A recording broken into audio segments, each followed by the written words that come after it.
Morning class.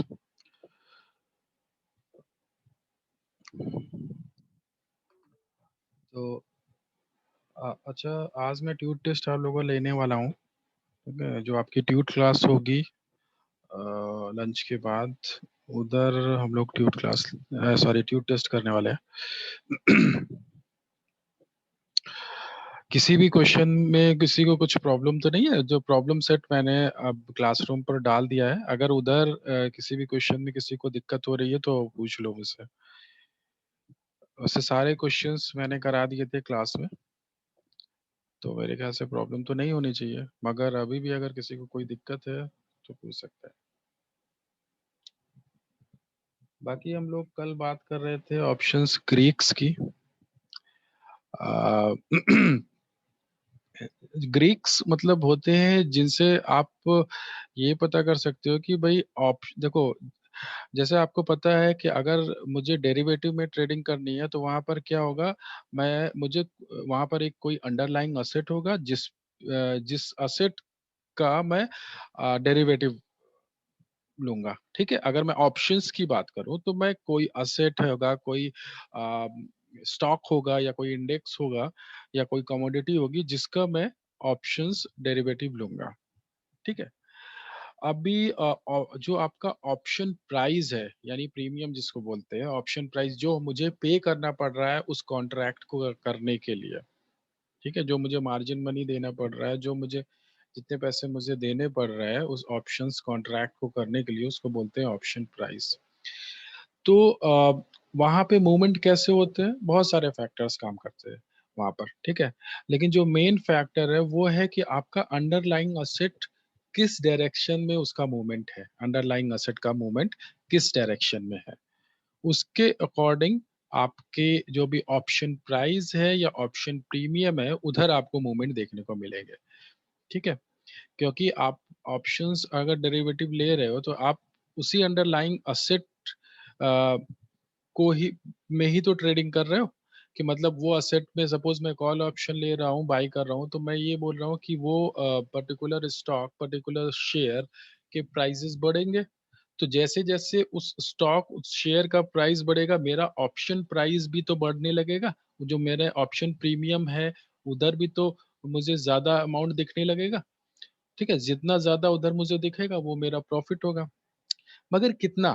ठीक है, वो चीज कैसे मेजर किया जा सके, तो वो सारी चीजें हम लोग ग्रीक्स के हेल्प से मेजर कर सकते हैं। जैसे सबसे पहला जो ग्रीक है वो है डेल्टा, जो मैंने कल बताया था कि भाई डेल्टा एक ऐसा ग्रीक है जहां जो आपको बताता है कि कितना मूवमेंट आपके ऑप्शन प्राइस में होगा। अगर स्टॉक में मूवमेंट हो रहा है तो उसका इफेक्ट ऑप्शन प्रीमियम पर या ऑप्शन प्राइस पर कितना पड़ेगा। ठीक है, किसी को कुछ प्रॉब्लम हो तो पूछा करो, क्योंकि इतना आसान ये टॉपिक नहीं है। तुम लोग ऐसे चुपचाप बैठे रहते हो, मुझे समझ में नहीं आता कि आप लोग को आ रहा है कि नहीं आ रहा है। तो अगर कुछ भी प्रॉब्लम हो तो जरूर पूछा करो, क्योंकि अगर इधर नहीं समझ में आया ना तो आप एग्जाम में बिल्कुल कुछ कर नहीं पाओगे। बुक उठा के बैठोगे, कुछ भी नहीं समझ में आएगा पढ़ोगे तो। इतना आसान नहीं है ये ऑप्शन, जो डेरिवेटिव आपका जो ये सब्जेक्ट है। जो स्टॉक मार्केट में इन्वेस्ट करते हैं, जो इधर ट्रेडिंग करते हैं, उनके लिए समझना आसान होता है, जो प्रैक्टिकली ये सारी चीजें कर चुके रहते हैं। मगर जो नहीं कर रहे हैं उनके लिए दिक्कत है। इसलिए अगर कहीं पे कुछ भी प्रॉब्लम हो रही हो तो पूछ लीजिए। तो यहाँ पर जैसे मैंने डेल्टा का यहाँ पे एग्जाम्पल दिया हुआ है, XYZ stock is trading at the at $39 share. ठीक है, XYZ का स्टॉक है, शेयर है, जहाँ जो जिसका अभी मार्केट प्राइस है वो है $39। ठीक है, द XYZ में $40 call is trading for 1.5 option price. तो यहाँ पर ये बोल रहे हैं कि मे मतलब मंथ की बात कर रहे हैं। मतलब मे, देखो हमेशा आपका जो डेरिवेटिव है, ऑप्शन डेरिवेटिव, वो इस तरह से लिखा जाता है। मे जो उसका स्ट्राइक प्राइस जो होगा $40 कॉल। ठीक है, तो मे का मतलब ऐसा कॉन्ट्रैक्ट जो मे में एक्सपायर हो रहा है। ठीक है, अगर सपोज अप्रैल होता तो वो कॉन्ट्रैक्ट अप्रैल में एक्सपायर हो रहा होता, जून होता तो जून में एक्सपायर हो रहा होता। ठीक है। तो एक्स वाई जेड मतलब एक्स वाई जेड कंपनी का स्टॉक है, मई मतलब मई में एक्सपायर हो रहा है, स्ट्राइक प्राइस $40 है और कॉल ऑप्शन है। ठीक है, एक्स तो इसको इस तरह से लिखते हैं, एक्स वाई जेड में $40 कॉल। ठीक है, तो इसी से आपको समझना होगा कि ये कैसा कॉन्ट्रैक्ट है। एक्स वाई जेड कंपनी का मई में एक्सपायर होने वाला $40 स्ट्राइक प्राइस का कॉल ऑप्शन है। ठीक है, is trading for 1.5 option price, मतलब वो जो डेरिवेटिव है, वो जो ऑप्शन कॉल ऑप्शन है, उसका प्राइस कितना है, $1.5। ठीक है, $1.5 है option price, and has a delta of 0.45, और जो आपके उस ऑप्शन डेरिवेटिव का जो डेल्टा है वो है 0.45। अब ये 0.45 का मतलब क्या हुआ, बाकी चीजें तो समझ में आ रही हैं कि भाई 39 मार्केट प्राइस है, 40 स्ट्राइक प्राइस है और 1.5 आपका ऑप्शन प्राइस है। मगर ये डेल्टा क्या चीज है, 0.45। तो ये बता रहा है, ये इंडिकेट कर रहा है कि अगर आपका जो भी स्टॉक है, जो शेयर है, उसका मार्केट प्राइस जो इस समय 39 है, वो अगर $1 से बढ़ रहा है, ठीक है, तो आपका जो भी ऑप्शन प्रीमियम है वो $0.45 से बढ़ेगा।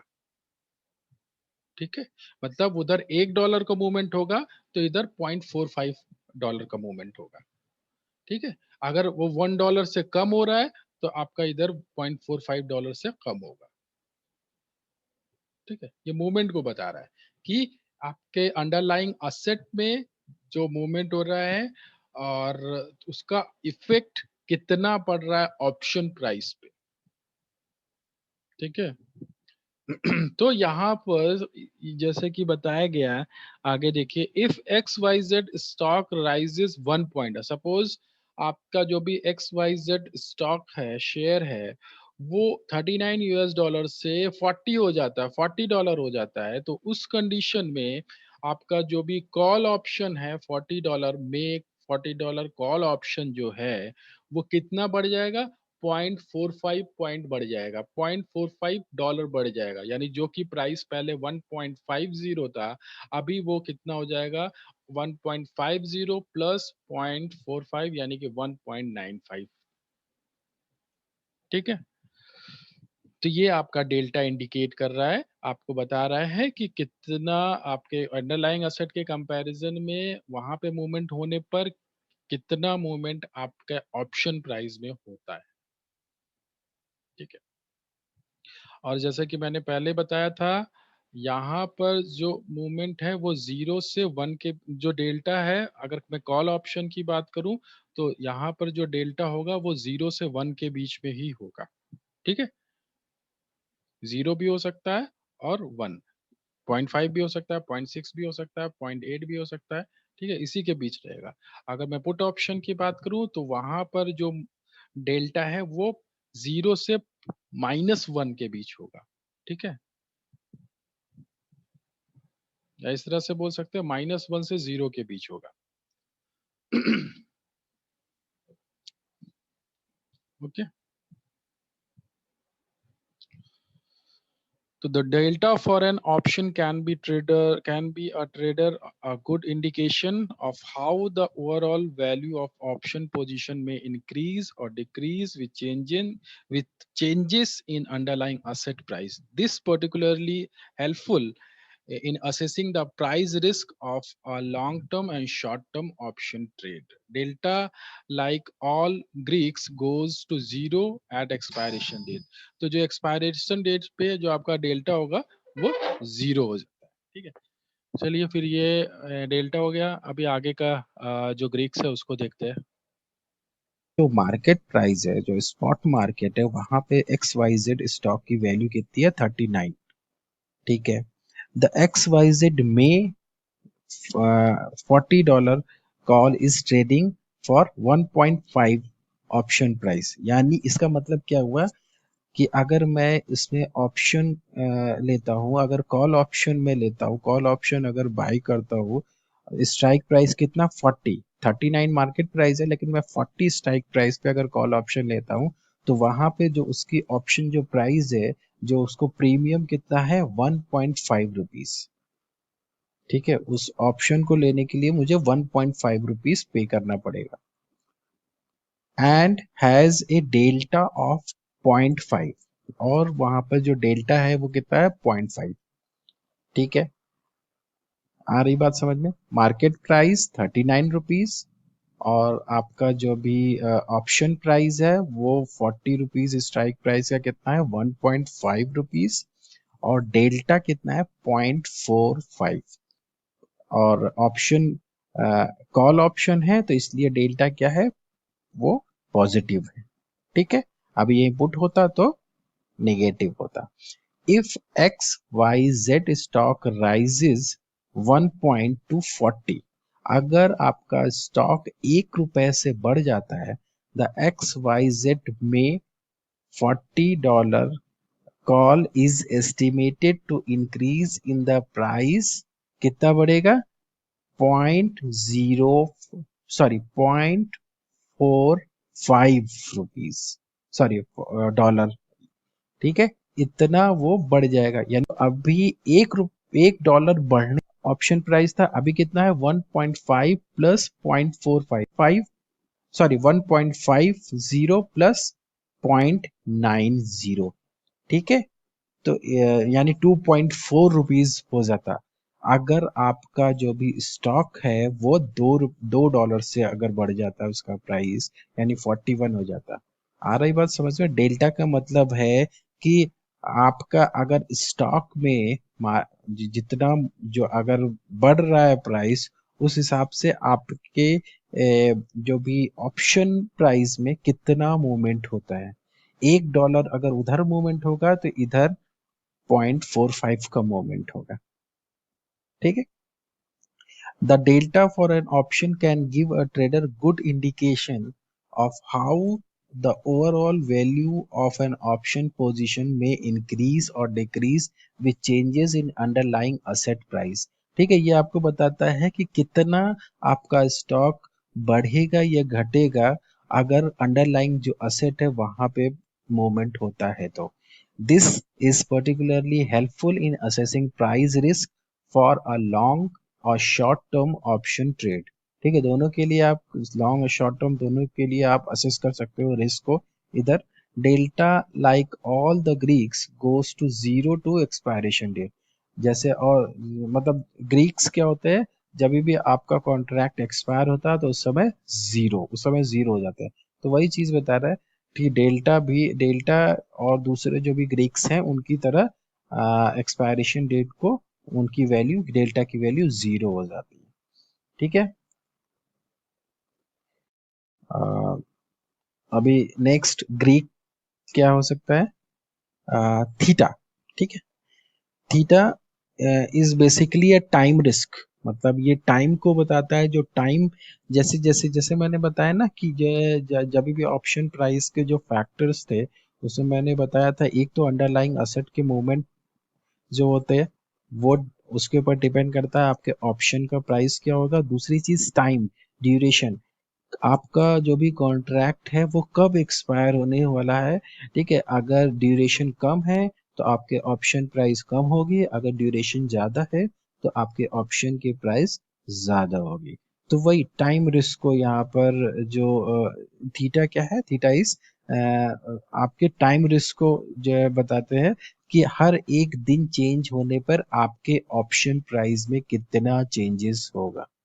ठीक है, theta is the amount by which an options price is expected to change for each one calendar day that passes. हर एक दिन पास होने पे आपके जो भी ऑप्शन प्राइस है उसमें क्या फर्क पड़ेगा, उसमें वैल्यू कितनी कम होगी, वहां पे क्या चेंजेस होंगे। That is the time value portion of an options price decays as the expiration date approaches. Theta has no set range of values, but theta is always negative for both calls and puts.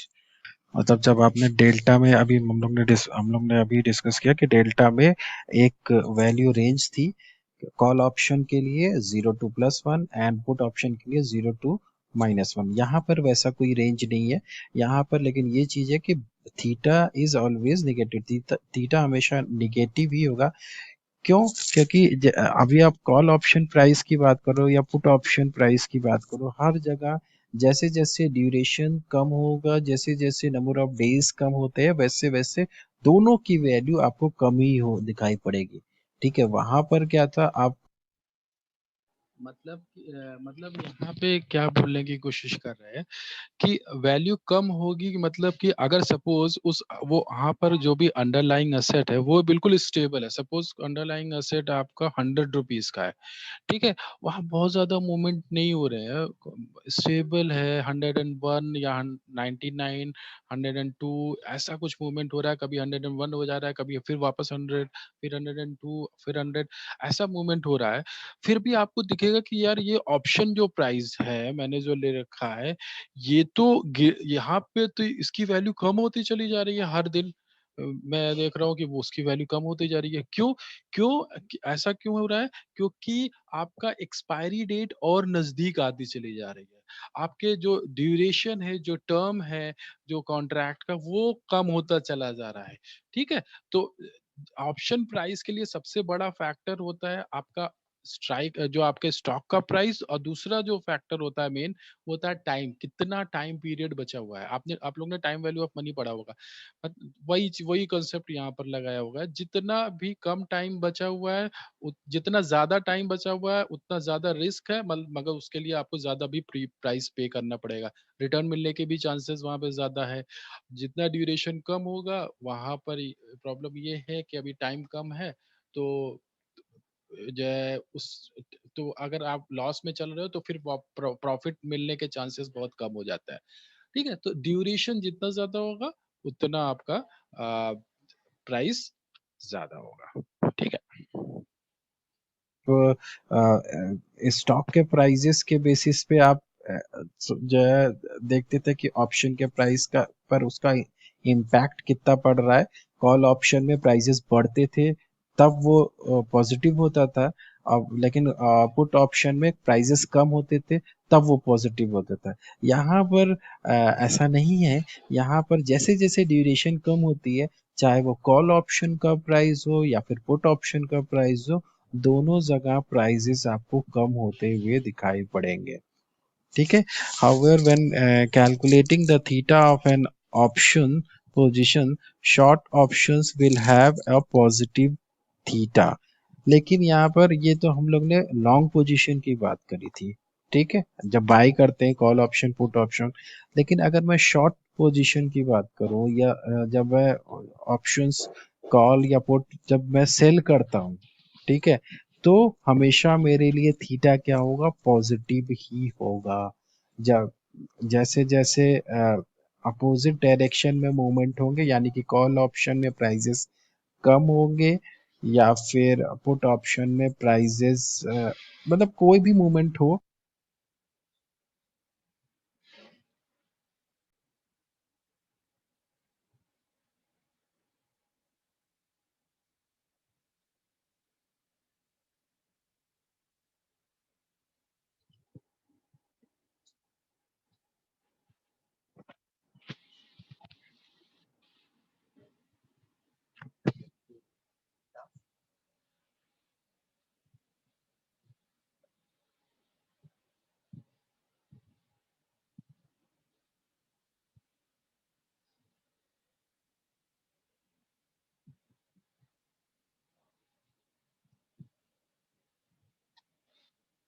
Volatility risk. Vega is related to volatility risk. Vega measures the expected change in the price of an option due to due to a 1% point increase in volatility that is used to calculate theoretical values. The volatility of the underlying asset has a major influence on the price of an option. Knowing the volatility characteristics of an underlying asset along with how the volatility is expected to change the option's price is a valuable risk management tool for evaluating options trading strategies. Vega has no set range of values, but Vega is always positive for both calls and puts. However, when calculating the Vega of an option position, short options will have a negative Vega. It is important to note that Vega decreases as options go more and more in the money and more out of the money, and is highest when the options are at the money. Vega also tends to decrease as time to expiration gets closer. जो जैसे कि यहाँ पर मैंने बताया volatility, यहाँ volatility के basis पे ये देखा जाता है कि आपकी वॉलेटिलिटी में जो चेंजेस आ रहे हैं, वॉलेटिलिटी से मतलब क्या है, जो आपका स्टैंडर्ड एविएशन। ओके, पहले हम लोग पढ़ चुके हैं what is standard aviation. Standard aviation मतलब जो वेरिएशन है, जो स्टॉक का वेरिएशन है, स्टॉक के प्राइस में जो वेरिएशन है, ठीक है, तो जितनी तेजी से वेरिएशन होगा अपवर्ड डाउनवर्ड दोनों तरफ, ठीक है, तो जितना ज्यादा आपका वेरिएशन होगा स्टैंडर्ड डेविएशन उतना ज्यादा होगा। तो वही यहाँ पर बता रहे इंक्रीज इन वॉलेटिलिटी, यानी जो स्टैंडर्ड डेविएशन है वो अगर आपका बढ़ता है, इंक्रीज होता है, तो उसके बेसिस पे आपका जो ऑप्शन प्राइस है, जो ऑप्शन प्रीमियम है, उस पे कितना इफेक्ट पड़ेगा।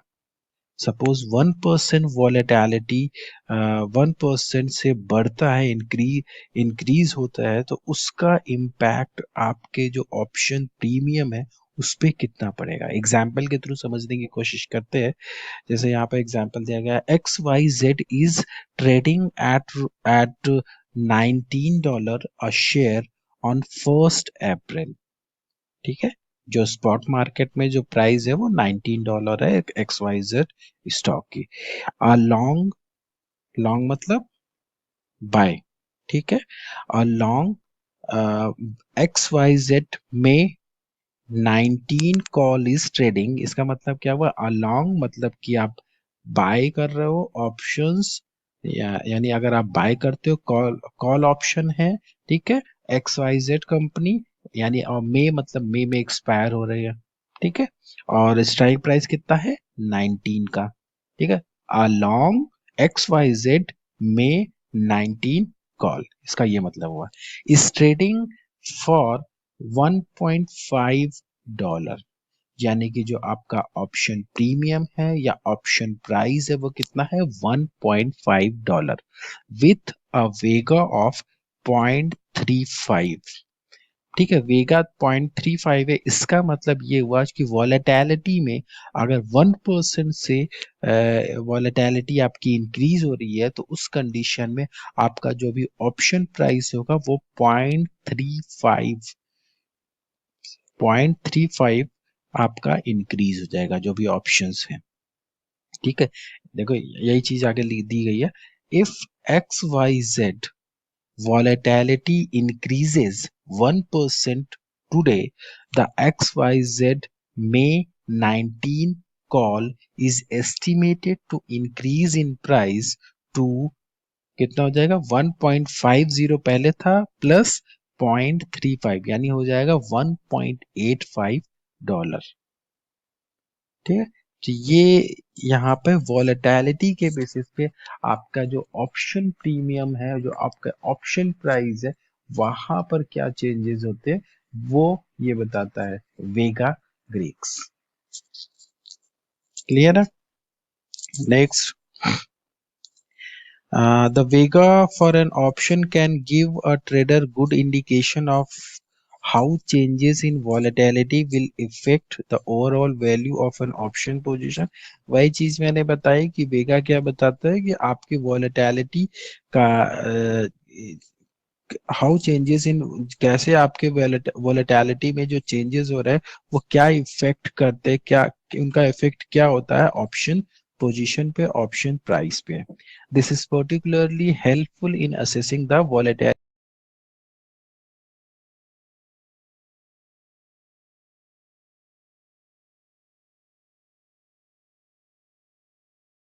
ज्यादा इम्पैक्ट डालती होगी, ज्यादा उन वहां पे ऑप्शन प्राइस पे फर्क पड़ता होगा.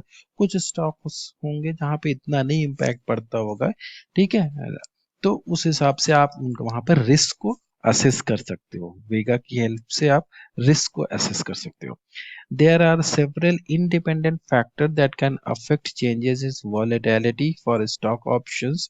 अर्निंग साइकिल, ये सारे फैक्टर्स है जो जो factor that can affect changes in, जो आपके जो वॉलेटिलिटी में जो चेंजेस होते रहते हैं उनको इफेक्ट करते हैं.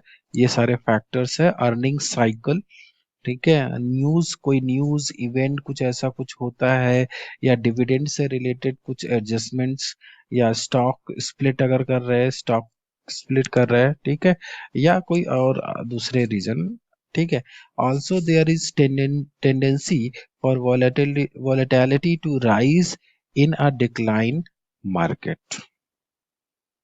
ठीक है, तो डिक्लाइन मार्केट है फिर भी वॉलेटिलिटी में इंक्रीज हो सकते हैं. There is a tendency for volatility to rise in a declining market. Next, next Greek is gamma. Gamma ये थोड़ा सा अलग है. ये ग्रीक को हम लोग बाद में लास्ट पे डिस्कस करते हैं. पहले हम लोग बात करते हैं रो. रो, रो से मतलब है, रो जो ग्रीक्स है वो, रो जो ग्रीक है वो है इंटरेस्ट रेट रिस्क. यानी इंटरेस्ट रेट में जो चेंजेस हो रहा है उसका इम्पैक्ट आपके ऑप्शन प्राइस पे कितना पड़ रहा है. Rho measures the expected change in an option price based on a full 1% change in the risk-free interest rate. तो जो आपका रिस्क फ्री इंटरेस्ट रेट है वहां पे 1% से भी चेंजेस हो रहे हैं तो उसका इम्पैक्ट आपके ऑप्शन प्राइस पे कितना पड़ रहा है. Rho is positive for calls and negative for puts. Rho is higher the further away from expiration. Rho is rarely used by option traders. Currently, the risk-free interest rate for the 13-week Treasury bill average less than 0.5%, and it has not been above 2% for several years.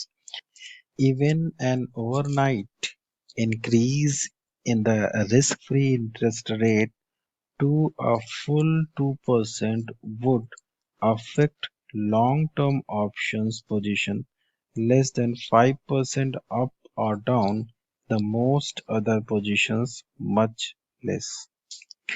Normally traders rho को use नहीं करते, बहुत rarely ही use करते हैं क्योंकि इतना ज्यादा changes उधर देखने को नहीं मिलते. ठीक है, बहुत ज्यादा 0.5%, 0.4%, 0.3% इस तरह से चेंजेस देखने को मिलते हैं. जो उसका इम्पैक्ट जो पड़ता है, जैसे यहाँ पर दिया गया, even an overnight increase in the risk free interest rate to a full 2%, अगर 2% से आपका इंटरेस्ट, रिस्क फ्री इंटरेस्ट अगर बढ़ जाता है, ठीक है, अ, इससे ज्यादा तो मुझे नहीं लगता है इससे ज्यादा फ्लक्चुएशंस होंगे. 2% तो मैंने बहुत ज्यादा बोल दिया. Full 2% would affect long term options position less than 5%. तो इसका इफेक्ट क्या आपको दिखेगा, 5% अप और डाउन इधर आपको ऑप्शन पोजीशन में आपको देखने को मिलेगा. The most other positions much less. ठीक है, जो भी आपके पोजीशन है, जैसे आपने लॉन्ग पोजीशन ली हुई है या शॉर्ट पोजीशन ली हुई है, ठीक है, लॉन्ग टर्म के लिए लिया हो, शॉर्ट टर्म के, तो उसका इम्पैक्ट इतना ही 5% अगर 2% से उधर इंटरेस्ट रेट में फ्लक्चुएशन चेंजेस हुए हैं तो इसका इम्पैक्ट मैक्सिमम कितना 5% आपको देखने को मिलेगा लॉन्ग टर्म ऑप्शंस पोजीशन में। तो बहुत ज़्यादा इस ग्रीक को यूज़ नहीं करते हैं कुल मिला के, क्योंकि बहुत ज़्यादा इधर डेविएशन देखने को नहीं मिलते हैं। अभी लास्ट में देखते हैं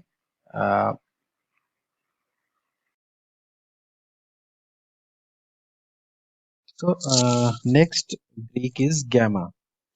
Gamma basically measures the rate of change in an options delta per 1 rupees change in the price of underlying stock.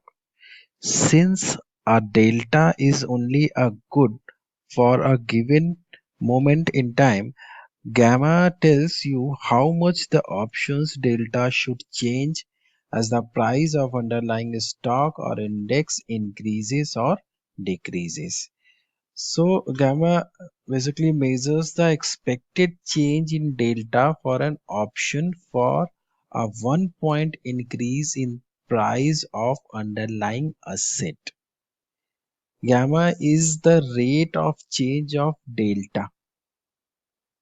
Gamma also shows the direction of delta for the complex options strategy. A long call or long put both have positive gamma, but gamma will be negative for short options position.